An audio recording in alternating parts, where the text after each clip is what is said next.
सपनों का राजकुमार। एक बार की बात है, एक छोटे से गांव में एक लड़की रहती थी जिसका नाम राधिका था।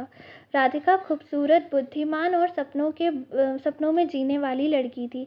उसके मन में हमेशा एक सपना होता था, एक ऐसा राजकुमार जो उसे अपने जादुई महल में ले जाएगा और हर सुख सुविधा देगा। वह अपने राजकुमार के बारे में सोचती और हर रात अपने सपनों में उसे देखती और यह देखती कि उसे वह एक नए सफ़र पर ले जा रहा है।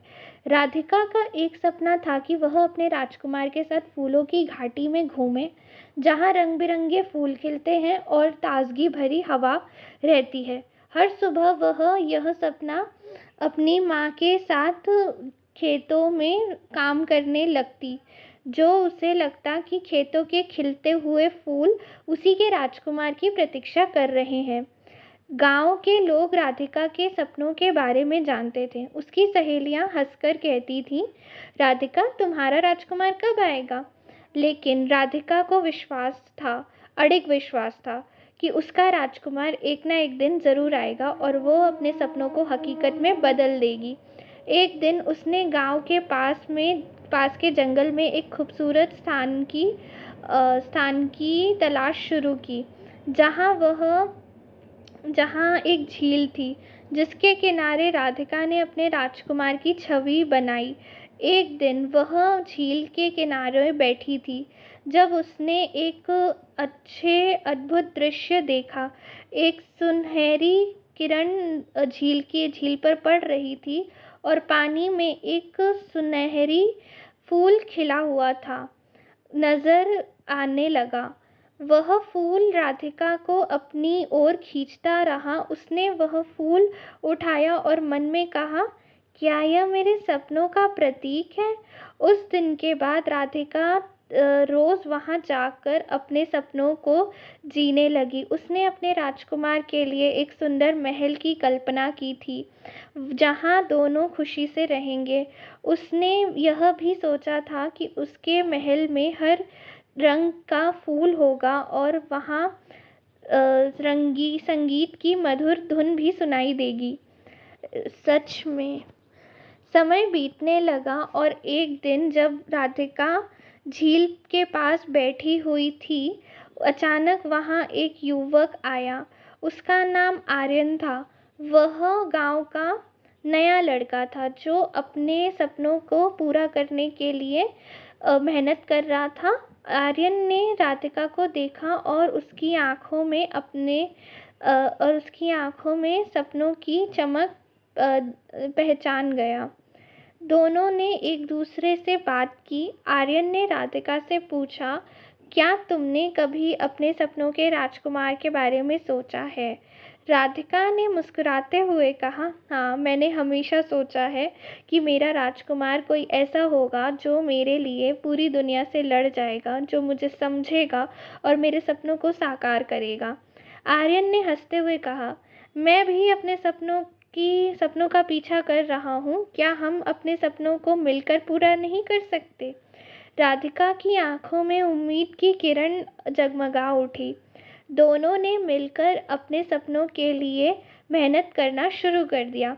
वे गांव में नई योजनाएं बनाने लगे, जैसे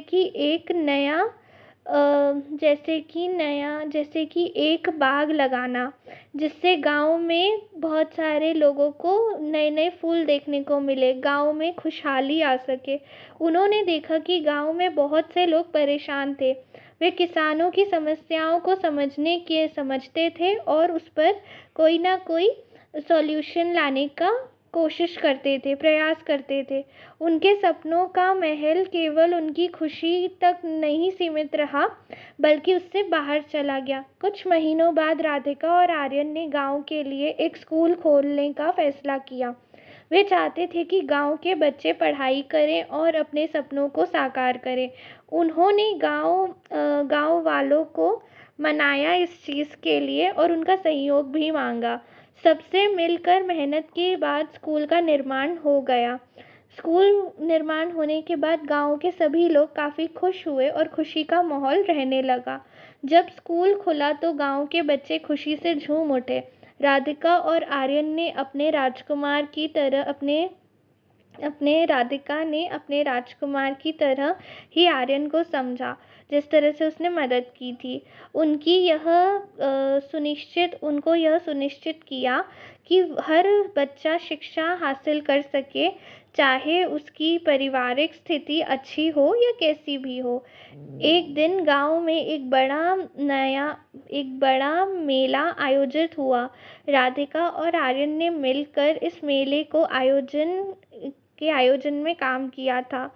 यहाँ नृत्य, संगीत और खेल कूद के कार्यक्रम हुए।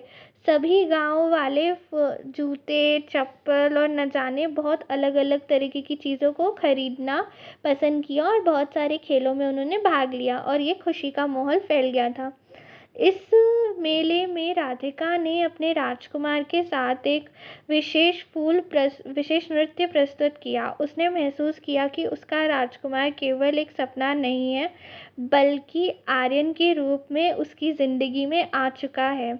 दोनों ने मिलकर न केवल अपने सपनों को पूरा किया, बल्कि गांव के लोगों की मदद की और उनका जीवन बेहतर करने की कोशिश भी की। समय के साथ राधिका और आर्यन ने शादी कर ली। उसका महल जब केवल सपनों में नहीं था, बल्कि हकीकत में भी बन चुका था। उन्होंने मिलकर एक ऐसा जीवन बनाया जहां खुशी हो, उदासी ना हो और सेवा का भाव दिख सके। कहानी का सार यह है कि अगर हम अपने सपनों पर विश्वास करें और मेहनत करें, तो वो एक ना एक दिन ज़रूर पूरे होते हैं। राधिका ने अपने राजकुमार को पाया, जो उसे केवल प्यार नहीं, बल्कि उसके कामों में भी मदद करे और उसके सपनों को भी साकार करता रहा। उसकी मदद करी उसने। इस प्रकार सपनों का राजकुमार न केवल एक कल्पना थी, बल्कि आर्यन की शक्ल में राधिका के जीवन में आया और दोनों ने मिलकर अपनी खुशियों का महल बनाया। आप सभी का कहानी सुनने के लिए शुक्रिया। अगर आपको ये कहानी पसंद आए तो प्लीज़ इसे लाइक, शेयर एंड सब्सक्राइब करें। धन्यवाद आपका।